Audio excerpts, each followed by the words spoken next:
సప్తమాత్రికలలో వారాహి అమ్మవారు కూడా ఒకరు అని అంటారు. ఇది నిజమే అంటారా? ఖచ్చితంగా నిజమే అండి. ఇది సప్తమాత్రికాస్ అని చెప్పి మనకి 7 ఉంటారు. అడిషనల్ గా 2 కూడా ఉంటారు. మనకి 9 ఫార్మ్స్ అని అంటారు. బట్ మనకి వాడుకలో ఎక్కువ ఉండేది మాత్రం సప్తమాత్రికాస్ లేకపోతే అష్టమాత్రికాస్ అని అంటూ ఉంటాం అనమాట. సప్తమాత్రికాస్ లో వారాహి అమ్మవారు ఒకళ్ళు.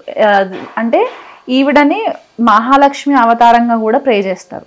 ఎందుకంటే ఇప్పుడు మనకి విష్ణుమూర్తి వరాహ అవతారం ఎత్తినప్పుడు వరాహ అనేది అయితే మనకి మేల్ ఫామ్ ఉంటుందో ఆయనకి అనుకూలంగా ఉండే శక్తి స్వరూపిణి వారాహి అమ్మవారు అవుతుంది అనమాట. ఫీమేల్ కాన్సెప్ట్ అవుతుంది. అండ్ మిగతా సప్తమాత్రికస్ లో ఈవిడ కూడా ఉంటారు కాబట్టి మనకి బ్రాహ్మణి, కౌమారి, వైష్ణవి, మాహేశ్వరి, చాముండ, వారాహి అండ్ ఇంద్రాణి. సో వీళ్ళందరూ కూడా సప్తమాత్రికస్ కిందికి వస్తారు. అడిషనల్ గా 2 ఉంటారు. ఒకటి నారసింహి అండ్ వినాయకి. వాళ్ళని కూడా మనము కన్సిడరేషన్ లోకి తీసుకుంటాం కాబట్టి వారాహి అమ్మవారు ఈ సప్తమాత్రికస్ లో ఒకళ్ళు అన్నమాట.